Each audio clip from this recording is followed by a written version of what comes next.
અમદાવાદ શહેરની ઓળખ અલગ જ હોય છે અને અમદાવાદીઓ પણ કંઈક નવું કરવા માટે પંકાયેલા છે। એમાં પણ અમદાવાદ મ્યુનિસિપલ કોર્પોરેશન અને AMTS આ વખતે એક નવો પ્રોજેક્ટ લાવી છે। એ પાયલોટ પ્રોજેક્ટ છે ગ્રીન શેલ્ટર। જે રીતે શહેરની અંદર ગ્રીન ઝોન વધે તેને લઈને કોઈ વૃક્ષો કપાય નહીં, તેના જ ભાગરૂપે ગ્રીન શેલ્ટર તૈયાર કરવાનું કામ છે નગરપાલિકાએ કર્યું છે। હું આજે આપણે દ્રશ્યો બતાવી રહ્યો છું, જ્યાં ઊભો છું તે સાબરમતી વિસ્તારમાં ઊભો છું।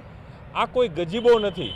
કદાચ આપના જે ફાર્મ હાઉસ હોય ત્યાં આપણે ગજીબો જોયા હશે, પરંતુ આ કોઈ ગજીબો નથી, પરંતુ આ જે કહી શકાય છે કે નગરપાલિકા દ્વારા બનાવેલું ગ્રીન AMTS શેલ્ટર છે, જેની અંદર કોઈપણ પ્રકારનું વૃક્ષ કાપવામાં નથી આવ્યું અને આખો સેટ છે તે તૈયાર કરાયો છે, જેના કારણે મુસાફરો છે એ કુદરતી છાંયો અને હરિયાળીનો અનુભવ કરી શકે। કદાચ અમદાવાદ શહેરનું આ પ્રથમ વૃક્ષ સાથે સંકલિત કરેલું ગ્રીન બસ શેલ્ટર બનાવવામાં આવ્યું છે અને માનવામાં આવ્યું છે કે અમદાવાદ શહેરમાં અલગ અલગ જગ્યાએ આ પ્રકારના ગ્રીન શેલ્ટર છે તે બનાવાશે। જોઈ શકાય લોકો અહીં બેઠા છે અને એનો અનુભવ પણ લઈ રહ્યા છે। એક તરફ વડીલ, ખાસ કરીને તમે અહીંયા બેઠા છો સાબરમતી આ વિસ્તારની અંદર, આ જે ગ્રીન શેલ્ટર છે શું કેવું છે, કેવો અહેસાસ? બાજુમાં પણ AMTS સ્ટેશન છે ને અહીંયા પણ AMTS સ્ટેશન છે।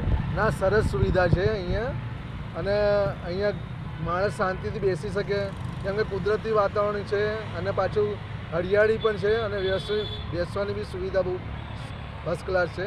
એટલે મને બહુ ગમે। હું તો કહું છું આવા હરેક બસ સ્ટોપની પાસે આવું હોવું જ જોઈએ, એટલે માણસ શાંતિથી બેસી શકે। કોઈ વૃક્ષ કાપવાની જરૂર નથી, વૃક્ષ કાપ્યા વગર એની વચ્ચે બનાવે એટલે ગજીબો જેવો અહેસાસ, અલગ રીતો અહેસાસ થાય। સારું છે, આવું જ બસ સ્ટોપ હોવા જોઈએ, દરેક જગ્યાએ આવી જ રીતની સુવિધા હોવી જોઈએ અને આરામથી પબ્લિક બેસી શકે બસમાં। તડકાની અંદર બી સારામાં સારી વ્યવસ્થા છે આ। એટલે આમ કહી શકાય કે તડકોય ના લાગે, વરસાદ પણ ના આવે અને ઠંડીનો અહેસાસ પણ થાય।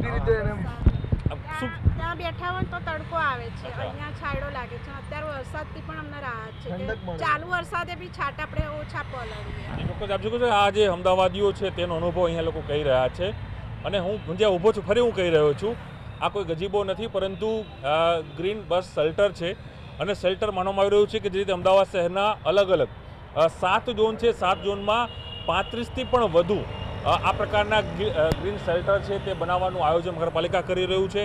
એક તરફ કહી શકાય કે આ પાયલોટ પ્રોજેક્ટ છે, પરંતુ આ ગ્રીન શેલ્ટર બનાવવાનો મુખ્ય ઉદ્દેશ્ય એ છે કે વૃક્ષોનું કાપવું ન પડે, નવી ડિઝાઇનો થાય, એક કેન્દ્ર સ્થાન રહે અને લોકો છે એ શાંતિથી બેસી શકે, તડકો પણ ન લાગે અને વરસાદના સમયે વરસાદ પણ ના આવે। અને બીજી તરફ સૌથી મોટી વાત એ છે કે વૃક્ષ પણ અહીં ન કપાય। એટલે ચોક્કસ લોકો પણ તે આ વાતને જે છે તે એક્સેપ્ટ કરી રહ્યા છે અને નગરપાલિકા પણ આવનારા ભવિષ્યની અંદર 35 જેટલા આ પ્રકારના ગ્રીન બસ શેલ્ટર છે તે ઊભા કરવા જઈ રહ્યું છે।